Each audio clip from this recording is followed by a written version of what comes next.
ಸ್ವಾಗತ.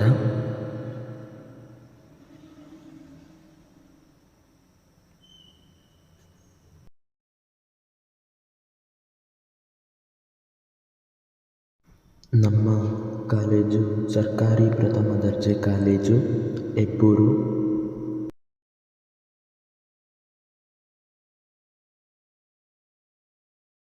ನಮಗೆ ಮಾರ್ಗದರ್ಶಕರಾದ doctor Govindaraju N ನಮ್ಮ ಸರ್, ಕನ್ನಡ ವಿಭಾಗದ ಸಹಾಯಕ ಪ್ರಾಧ್ಯಾಪಕರು.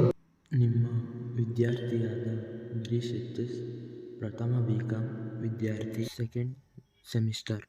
ನನಗೆ ಕೊಟ್ಟಿರುವ ಆಧುನಿಕ ಸಾಹಿತ್ಯವನ್ನು ಪರಿಚಯ ಮಾಡಿಸಿಕೊಡುತ್ತೇನೆ. ಆಧುನಿಕ ಕನ್ನಡ ಸಾಹಿತ್ಯ 20ನೆಯ ಶತಮಾನದ ಆದಿಯಲ್ಲಿ ಇಂಗ್ಲಿಷ್ ಸಾಹಿತ್ಯದ ಪ್ರಭಾವದಿಂದ ಕನ್ನಡ ಸಾಹಿತ್ಯವು ಹೊಸ ಹುಟ್ಟನ್ನು ಪಡೆದು ಹಳೆಗನ್ನಡ, ನಡುಗನ್ನಡ ಸಾಹಿತ್ಯಕ್ಕಿಂತ ಬೇರೆಯಾದ ನವೋದಯ ಸಾಹಿತ್ಯವೆಂದು ಹೊಸ ಸಾಹಿತ್ಯ ಪ್ರಕಾರದಲ್ಲಿ ಕಾಣಿಸಿಕೊಂಡಿತು.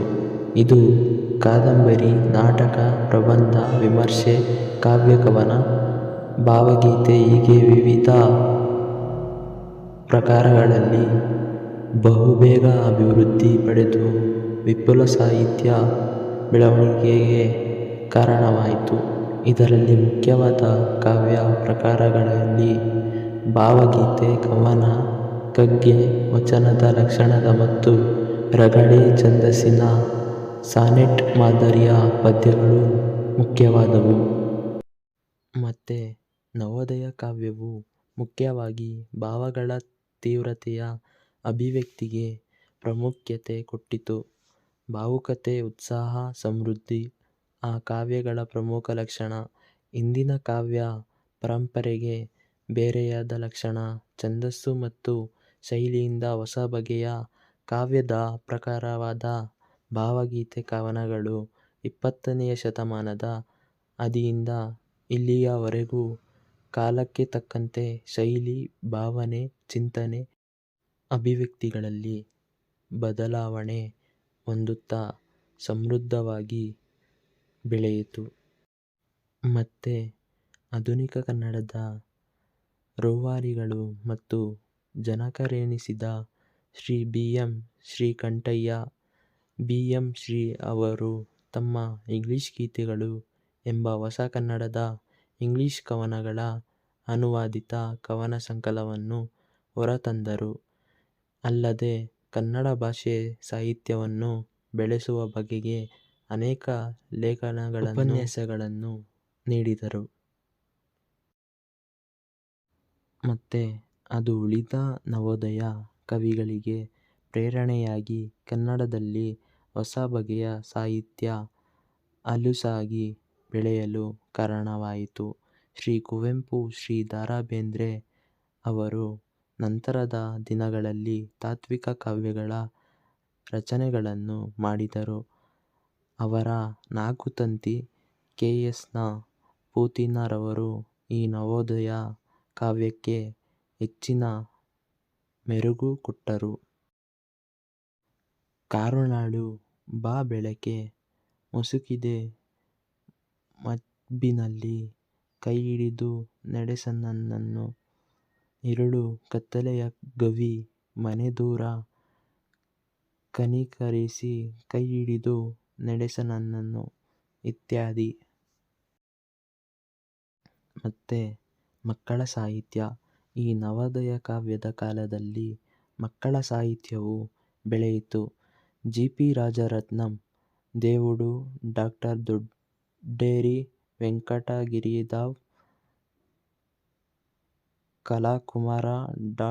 D. V. Rao, Hoysala, Kayyara Kinhanna Rai, T. M. R. Swamy, Siddaiah Puranika ಮೊದಲಾದವರು ಮಕ್ಕಳ ಕವನ, ಚುಟುಕು, ಮಕ್ಕಳ ಕಥೆಗಳನ್ನು ಬರೆದು ಮಕ್ಕಳ ಸಾಹಿತ್ಯವನ್ನು ಅಭಿವೃದ್ಧಿಪಡಿಸಿದರು. ಹಾಗೂ ಜಾನಪದ ಸಾಹಿತ್ಯ, ಜಾನಪದ ಹಾಡು, ಗಾದೆ, ಒಗಟು, ಹೊಡಪು, ಗೀಗೀಪದ ಮತ್ತು ಲಾವಣಿಗಳ ಸಂಗ್ರಹವನ್ನು ಕೆಲವರು ಶ್ರದ್ಧೆಯಿಂದ ಮಾಡಿದರು. ಇದು ಕನ್ನಡ ಜಾನಪದ ಸಾಹಿತ್ಯದ ಬೆಳವಣಿಗೆಗೆ ಕಾರಣವಾಯಿತು. ಹಾಗೂ ಕನ್ನಡದ ವಿಶಿಷ್ಟ ಜಾನಪದ ಕಲೆಯಾದ ಯಕ್ಷಗಾನ ಕಲೆಯು ಈ ಸಮಯದಲ್ಲಿ ಅಭಿವೃದ್ಧಿ ಹೊಂದಿತು. ಶ್ರೀ ಶಿವರಾಮ ಕಾರಂತರು ಯಕ್ಷಗಾನ ಕಲೆಯಲ್ಲಿ ಸಂಶೋಧನೆ, ಸುಧಾರಣೆಗಳನ್ನು ಮಾಡಿ ಆ ಕಲೆಗೆ ಹೊಸ ರೂಪ, ಜಾಗತಿಕ ಪ್ರಾಮುಖ್ಯತೆ ತಂದುಕೊಟ್ಟರು. ಹಾಗೂ ಕನ್ನಡ ಜಾನಪದ ವಿಭಾಗ ಬಹುದೊಡ್ಡದು. ಹಳ್ಳಿಗರು ಅವಿದ್ಯಾವಂತರಾದರೂ ನೂರಾರು ವರ್ಷಗಳಿಂದ ತಮ್ಮ ಕಾವ್ಯ ಪ್ರತಿಭೆಯಿಂದ ಲಾವಣಿ, ಕೋಲಾಟದ ಪದ, ರಾಗಿ ಬೀಸುವ ಪದ, ಜೀವನದ ಸುಖ ದುಃಖದ ಪದಗಳನ್ನು ರಚನೆ ಮಾಡಿ ಹಾಡಿದರು. ಅವನ್ನು ಬಾಯಿಯಿಂದ ಬಾಯಿಗೆ ಕಲಿತು ಮೌಖಿಕವಾಗಿ ನೆನಪಿನಲ್ಲಿ ಇಟ್ಟುಕೊಂಡು ಒಂದು ತಲೆಮಾರಿನಿಂದ ಇನ್ನೊಂದು ತಲೆಮಾರಿಗೆ ದಾಟಿಸುತ್ತಿದ್ದರು. ಮತ್ತೆ ಅದರ ಮೌಲ್ಯವನ್ನು ಕೆಲವರು ಅರಿತು 20ನೇ ಶತಮಾನದ ಉತ್ತರಾರ್ಧದಲ್ಲಿ ಅದರ ದಾಖಲಾತಿ ಪ್ರಾರಂಭವಾಯಿತು.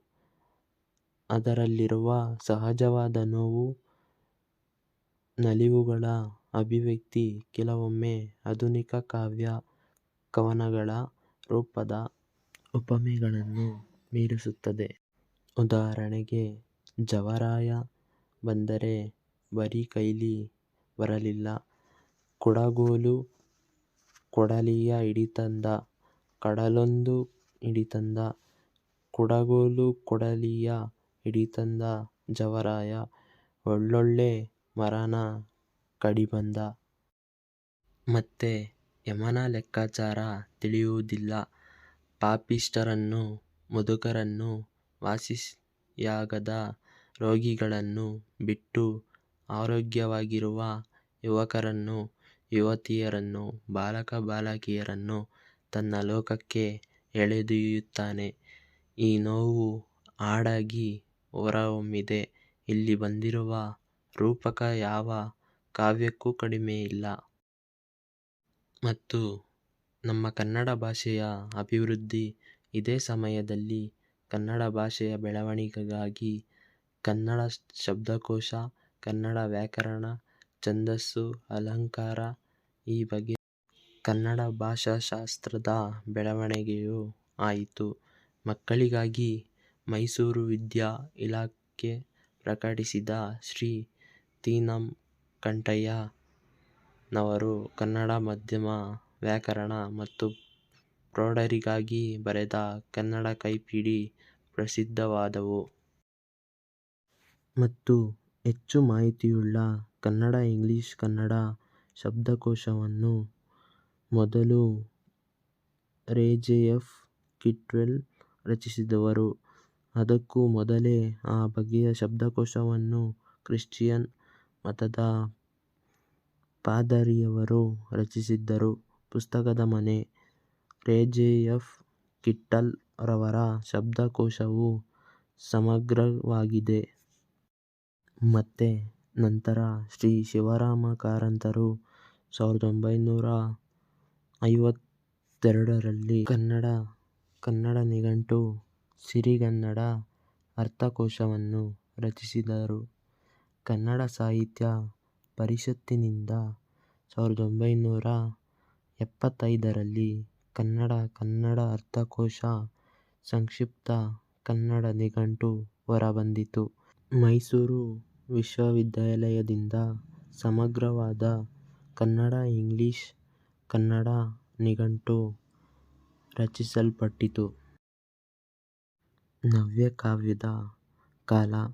ಈ ಸಾಹಿತ್ಯ ಸಮೃದ್ಧಿಯಲ್ಲಿ ಅನೇಕ ಜಾಳು, ಸತ್ವಹೀನ ಸಾಹಿತ್ಯಗಳು ಬಂದರೂ ಕನ್ನಡದಲ್ಲಿ ಅದು ಹೊಸ ಜಾಗೃತಿಯನ್ನು ಉಂಟುಮಾಡಿತು. ಹಲವಾರು ಕವಿಗಳು ತಮ್ಮ ಜೀವನದ ಅಥವಾ ಸಮಾಜದ ನೋವು, ಹತಾಶೆಗಳನ್ನು ತೀವ್ರವಾಗಿ ಅನುಭವಿಸಿ ನವೋದಯ ಕಾವ್ಯದಿಂದ ಭಿನ್ನವಾದ ಹೊಸ ಬಗೆಯ ಕಾವ್ಯದ ಕಾವ್ಯಗೀತೆ ಕವನಗಳನ್ನು ರಚಿಸಿದರು. ಮತ್ತೆ ಕಾವ್ಯವು ಮಾನವನ ಅನುಭವದ ಎಲ್ಲ ಮುಗ್ಧಗಳನ್ನು ಮಜಲುಗಳನ್ನು ಒಳಗೊಂಡು ಅಭಿವ್ಯಕ್ತವಾಗಬೇಕು. ಅದು ಜೀವನಕ್ಕೆ ಹತ್ತಿರವಾಗಿರಬೇಕು. ನೋವು ನಲಿವು ಎರಡೂ ಅಭಿವ್ಯಕ್ತವಾಗಿರಬೇಕು ಮತ್ತು ಜೀವನಾಭಿಮುಖವಾಗಿರಬೇಕು ಎಂಬ ಧೋರಣೆಯಿಂದ ಹೊರಟ ಕಾವ್ಯನವ್ಯ ಕಾವ್ಯದ್ದಾಯಿತು. ಶ್ರೀ ಗೋಪಾಲಕೃಷ್ಣ ಅಡಿಗರು ಭೂಮಿಗೀತೆ, ಚಂಡೆ ಮದ್ದಳೆ ಇವುಗಳನ್ನು ಬರೆಯುವುದರ ಮೂಲಕ ನವ್ಯಕ್ಕೆ ನಾಂದಿ ಹಾಡಿದರು. ಭಾವುಕತೆಯಿಂದ ವಾಸ್ತವತೆಗೆ ಇಳಿದ ಪ್ರಯೋಗ ಕಾವ್ಯದಲ್ಲಿ ಮಣ್ಣಿನ ವಾಸನೆ ಎಂಬ ಹೊಸ ಪದ ಪ್ರಯೋಗಕ್ಕೂ ಕಾಮಕ್ಕೆ ಹಾವಿನ ರೂಪಕ ಉಪಯೋಗ ಮಾಡುವುದು ಸಾಮಾನ್ಯವಾಯಿತು. ವಾಸ್ತವವಾಗಿ ಹಾವಿನ ರೂಪಕ ಭಾರತೀಯ ಸಂಸ್ಕೃತಿಯಲ್ಲಿ ಕುಂಡಲಿನಿಗೂ ಯೋಗಕ್ಕೂ ಸಂಬಂಧ ಪಟ್ಟಿದೆ. ಅದು ಪಶ್ಚಿಮದ ಇವಾಳ ಕಾಮದ ಸಂಕೇತ. ಸಾಮಾನ್ಯರಿಗೆ ಗೋಚರಿಸುವುದು ಕಷ್ಟವಾಯಿತು. ಇದು ನವೋದಯ ಕೊರತೆಯನ್ನು ತುಂಬಿತು. ಪಿ. ಲಂಕೇಶ್ರು ನವ್ಯಕಾವ್ಯಗಳ ಸಂಗ್ರಹ ಅಕ್ಷರ ಹೊಸ ಕಾವ್ಯ ಎಂಬ ಗ್ರಂಥವನ್ನು ಹೊರತಂದಿದ್ದಾರೆ. ಅಡಿಗರ ಕಾವ್ಯ ಭಾಷೆಯ ಉದಾಹರಣೆ ಭೂಮಿಗೀತ, ಹುಟ್ಟು ಎಳೆಹರೆಯ, ಮೇಲೆಗಟ್ಟಿ, ಸೋಪಾನ, ಕೆಳಪಟ್ಟಿಯಲಿ, ಉರುಳು ಮೊರೆ, ಉದುಳು, ಕಡಲ ಕುದಿತದ ಎಣ್ಣೆ, ಕೊಪ್ಪರಿಗೆಗೆ ಮಗು ಹುಟ್ಟಿದು, ಬೆಳೆಯುವ ಹಂತ ದಾಟಿ, ಕೊನೆಗೆ ಜೀವನದ ಕಠಿಣತೆಗೆ ಬೀಳುವ ಚಿತ್ರ, ಶೈಶವ, ಬಾಲ್ಯ, ಯೌವನ. ಭೂಮಿತಾಯಿ ಪ್ರಕೃತಿ ಮಗುವಿನ ಪೋಷಣೆ ಮಾಡಿದ ಬಗ್ಗೆ. ಭತ್ತ ಗೋಧುವೆ ರಾಗಿ ಜೋಳ ಮೊರ ಮೋರಿಯಲ್ಲಿ ಮಾಂಸದ ಹಾಡನುಡಿಸಿದಳು. ಘಂಟೆ ಗೊರಟೆ ಜಾಜಿ ಮಂದಾರ ಮಲ್ಲಿಗೆಯ ಗಂಧಗಿರಿ ಶಿಖರದಲ್ಲಿ ಮಲಗಿಸಿದಳು. ಹಕ್ಕಿ ಗೊರಳಿಂಗುವ ತುಂಬಿ ಮರ್ಮದ ಮರೆವ ಜಾಮುನು ನಾದದಲ್ಲಿ ಝಾಳಿಸಿದಳು. ಆಕಾಶದಲ್ಲಿ ಮೋಡದ ವಿಶ್ವರೂಪಕ್ಕೆ ಕೆಳಗೆ ಜೀವಜ್ಯೋತಿ ಕೂಡಿಸಿದಳು. ಆದರೆ ಅದು ಕ್ರಮೇಣ ಹೊಸ ಹೊಸ ಪ್ರತಿಮೆ, ಅರ್ಥವಾಗದ ನುಡಿಗಟ್ಟು, ಸಂದಿಗ್ಧತೆ, ಪಾಂಡಿತ್ಯ ಇವುಗಳಿಂದ ಜನಮನ ತಲುಪುವುದು ಕಷ್ಟವಾಯಿತು. ಹೀಗೆ ಅದು ನವ್ಯದಲ್ಲಿ ದೀಕ್ಷೆಗೊಂಡವರಿಗೆ ಮಾತ್ರ ಎನ್ನುವಂತಾಗಿ ಮೂಲ ಉದ್ದೇಶದಿಂದ ದೂರವಾಯಿತು. ಓದುಗರ ವಲಯ ಸೀಮಿತಗೊಂಡಿತು. ಆದರೆ ಇದು ನವ್ಯ ಕನ್ನಡ ಭಾಷೆಯ ಸಾಮರ್ಥ್ಯವನ್ನು, ಅಭಿವ್ಯಕ್ತಿಯ ಮಟ್ಟವನ್ನು ಹೆಚ್ಚಿಸಿತು. ಅತಿ ಸೂಕ್ಷ್ಮವಾದ, ಅಂತರಂಗ, ವೇದ್ಯವಾದ ಅಥವಾ ಗುಹ್ಯವಾದ ಅನುಭವಗಳನ್ನು ಹೊರಹಾಕಲು ಮಾಧ್ಯಮವಾಯಿತು. ದಲಿತ ಮತ್ತು ಬಂಡಾಯ ಸಾಹಿತ್ಯ ಕಾವ್ಯವನ್ನು ಪುನಃ ಸಾಮಾನ್ಯ ಜೀವನದ ಹತ್ತಿರ ತರಲು ದಲಿತ ಕಾವ್ಯ, ಬಂಡಾಯ ಕಾವ್ಯ ಪ್ರಕಾರ ಹುಟ್ಟಿಕೊಂಡಿತು. ದಲಿತ ಸಾಹಿತ್ಯದಲ್ಲಿ ಸಹಜವಾಗಿ ಬಂಡಾಯ ಸಾಹಿತ್ಯವಿರುತ್ತದೆ. ಆದರೆ ಬಂಡಾಯ ಕಾವ್ಯದಲ್ಲಿ ದಲಿತ ಭಾವನೆ ಇದ್ದೇ ಇರುವುದೆಂದು ಹೇಳುವಂತಿಲ್ಲ. ಇದು ನವ್ಯದ ಲಕ್ಷಣಕ್ಕೆ ವಿರುದ್ಧವಾಗಿ ಗೇಯತೆ ಅಥವಾ ಏರಿದ ದನಿಯಲ್ಲಿ ಹಾಡುವ ಪದ್ಯಗಳಾಗಿರುತ್ತವೆ. ಸಾಮಾನ್ಯವಾಗಿ ಇವು ಸಾಮಾಜಿಕ ಅಸಮಾನತೆ, ಶೋಷಣೆಯ ಪ್ರತಿಭಟನೆ ವಿಷಯಗಳನ್ನು ಒಳಗೊಂಡಿರುತ್ತವೆ. ಉದಾಹರಣೆಗೆ ಜಾನಪದರು ಹೇಳುವ ಹಾಗೆ. ಬಡವರು ಸತ್ತರೆ ಸುಡಲಿಕ್ಕೆ ಸೌದಿಲ್ಲೋ, ಒಡಲ ಬೆಂಕೀಲೆ ಹೆಣ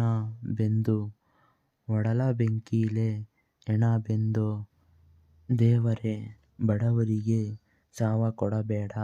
ಇದು ಅನೇಕ ಲೇಖಕಿಯರನ್ನು ಪ್ರಭಾವಿಸಿದೆ. ಆಧುನಿಕ ಸಾಹಿತ್ಯ ಮತ್ತು ಪ್ರತಿಭಟನೆ 20ನೇ ಶತಮಾನದ ಉತ್ತರಾರ್ಧದ ಸಾಹಿತ್ಯ ಸಾಮಾನ್ಯವಾಗಿ ಪ್ರತಿಭಟನೆಯ ಸಾಹಿತ್ಯವೇ ಆಗಿದೆ. ಈ ನವೋದಯ, ನವ್ಯ, ದಲಿತ, ಬಂಡಾಯ ಕಾವ್ಯಗಳು ಒಂದು ಆದ ನಂತರ ಮತ್ತೊಂದು ಕ್ರಮವಾಗಿ ಆಯಿತೆಂದು ಹೇಳಲು ಬರುವುದಿಲ್ಲ. ಒಂದಾದ ಕೊರತೆಯನ್ನು ಇನ್ನೊಂದು ತುಂಬುತ್ತಾ ಕೆಲವೊಮ್ಮೆ ಜೊತೆಯಾಗಿ ಹೊರಹೊಮ್ಮಿವೆ. ಇವು ಒಂದಕ್ಕೊಂದು ಪೂರಕವಾಗಿ ಆಧುನಿಕ ಕನ್ನಡ ಕಾವ್ಯ ಪರಂಪರೆಯನ್ನು ರೂಪಿಸಿದವು ಎನ್ನಬಹುದು. ಈಗಲೂ ನವೋದಯ, ನವ್ಯ, ದಲಿತ, ಕಾವ್ಯ, ಬಂಡಾಯ ಇವು ಒಟ್ಟಿಗೆ ಇವೆ. ಈ ಪರಂಪರೆಗೆ ಇಂದಿನ ಹಳೆಗನ್ನಡ, ನಡುಗನ್ನಡ, ಒಂದು 1000 ವರ್ಷದ ಕನ್ನಡ ಇತಿಹಾಸದ ಪರಂಪರೆ ಸೇರಿದೆ ಮತ್ತು ಜೊತೆ ಇವೆ. ಪಂಪನ ಚಂಪೂ, ಬಸವಣ್ಣನ ವಚನ, ಕುಮಾರವ್ಯಾಸನ ಷಟ್ಪದಿ, ಸರ್ವಜ್ಞನ ತ್ರಿಪದಿ ಇವೆಲ್ಲವೂ ಇದರೊಡನೆ ಸಂಬಂಧಿಸಿದೆ. ಹೊಸ ಚಿಗುರು ಹಳೇ ಬೇರು ಎಂಬಂತೆ ಹಳತು ಹೊಸತನಕ್ಕೆ ಪೂರಕವಾಗಿದೆ. ಕಾವ್ಯದಲ್ಲಿ ಈ ಪ್ರತಿಭಟನೆಯ ದನಿ ಮೊದಲಿನಿಂದಲೂ ಇದ್ದೇ ಇದೆ. ವಚನಗಳಲ್ಲಿ ಇದನ್ನು ಸ್ಪಷ್ಟವಾಗಿ ಕಾಣಬಹುದಾಗಿದೆ. ಕನ್ನಡದ ಸಾಹಿತ್ಯ ಮತ್ತು ಸ್ಥೂಲ ವಿಂಗಡಣೆ ಈ ಆಧುನಿಕ ಕನ್ನಡವನ್ನು 3 ವಿಧವಾಗಿ ವಿಂಗಡಿಸಬಹುದು. ವಸಾಹತು ಪೂರ್ವಕಾಲ, ವಸಾಹತು ಯುದ್ಧಕಾಲ, ನಂತರದ ಸ್ವಾತಂತ್ರ್ಯ ಉಪಭೋಗದ ಸಂಸ್ಕೃತಿಯ ಕಾಲ. ಆಯಾ ಕಾಲಕ್ಕೆ ತಕ್ಕಂತೆ ಕಾವ್ಯವು ಪ್ರತಿಸ್ಪಂದಿಸಿದೆ. ಆಧುನಿಕ ಸಾಹಿತ್ಯಕ್ಕೆ ಪಶ್ಚಿಮದ, ಅದರಲ್ಲೂ ಇಂಗ್ಲಿಷ್ ಸಾಹಿತ್ಯದ ಪ್ರಭಾವ ಹೆಚ್ಚಿನದು. ಪಾಶ್ಚಾತ್ಯರದ ರೊಮ್ಯಾಂಟಿಕ್, ಮಾಡರ್ನಿಸ್ಟ್, ಮಾರ್ಕ್ಸಿಸ್ಟ್, ಫೆಮಿನಿಸ್ಟ್ ಮೊದಲಾದ ಪ್ರಕಾರಗಳೊಂದಿಗೆ ಸಂವಾದ ನಡೆಸುತ್ತಾ ಆಧುನಿಕ ಕನ್ನಡ ಕಾವ್ಯ ರೂಪುಗೊಂಡಿದೆ. ಮತ್ತೆ ಕನ್ನಡ ಕಾವ್ಯದ ಸುವರ್ಣಯುಗ 20ನೇ ಶತಮಾನದ ಒಂದು ರೀತಿಯಲ್ಲಿ ಕನ್ನಡ ಸಾಹಿತ್ಯದ ಸುವರ್ಣಯುಗ. ಏಕೆಂದರೆ ಈ ಕಾಲದಲ್ಲಿ ಕಂಡಷ್ಟು ವೈವಿಧ್ಯತೆಯನ್ನು, ಬೆಳವಣಿಗೆಗಳನ್ನು ಕನ್ನಡ ಕಾವ್ಯ ಯಾವ ಕಾಲದಲ್ಲೂ ಕಂಡಿರಲಿಲ್ಲ. ಈ ಕಾಲದಲ್ಲೂ ಮಹಾಕಾವ್ಯಗಳು, ಶೃಂಗಾರ ಕಾವ್ಯಗಳು, ದೀರ್ಘಕಥಾ ಕವನಗಳು, ಭಾವಗೀತೆಗಳು, ಹೊಸ ಛಂದಸ್ಸಿನ ಸಾನೆಟ್, ಕವನ, ಗದ್ಯ ಕಾವ್ಯಗಳು, ಗೀತೆಗಳು, ಕೆಲವು ಸಿನಿಮಾದ ಗೀತೆಗಳು ಉತ್ತಮ ಸಾಹಿತ್ಯ ಹೊಂದಿವೆ. ಆನಿವನಗಳು, ಕಗ್ಗಗಳು, ಚಟುವಟಿಕೆಗಳು, ಗೀತ ನಾಟಕಗಳು ರಚನೆಯಾಗಿವೆ. ಧನ್ಯವಾದಗಳು.